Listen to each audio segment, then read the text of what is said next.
एक छोटे से गांव में एक चूहा रहता था जिसका नाम पिंकी था। पिंकी बहुत ही चतुर और समझदार था और उसका सबसे अच्छा दोस्त एक बड़ा बिल्ला था जिसका नाम टॉमी था। गांव में सभी जानवर टॉमी से डरते थे क्योंकि वह बहुत तेज और ताकतवर था। परंतु पिंकी को टॉमी से डर नहीं लगता था क्योंकि वह जानता था कि अगर उसने अपनी समझदारी का सही तरीके से इस्तेमाल किया तो वह किसी भी मुश्किल से निकल सकता है।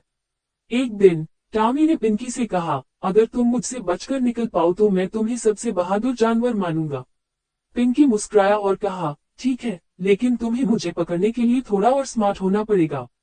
टॉमी ने सोचा, अब तो पिंकी मेरे जाल में फंस जाएगा। और उसने एक योजना बनाई। वह पिंकी को पकड़ने के लिए जंगल में एक जाल बिछा दिया। जाल के पास एक बड़ा सा स्वादिष्ट चीज का टुकड़ा रखा था। पिंकी ने वह देखा, लेकिन उसने जल्दबाजी नहीं की। उसने सोचा और जाल के आसपास के इलाकों का मुआयना किया। उसे एक छोटी सी दरार दिखी, जहां से वह आसानी से बाहर निकल सकता था। पिंकी जाल के पास गया, लेकिन उसने चीज का टुकड़ा नहीं लिया। वह धीरे धीरे दरार के पास पहुंचा, और फिर जैसे ही टॉमी ने उसे पकड़ने के लिए छलांग लगाई, पिंकी तेजी से दरार से बाहर निकल आया। टॉमी जाल में फंस गया और परेशान हो गया।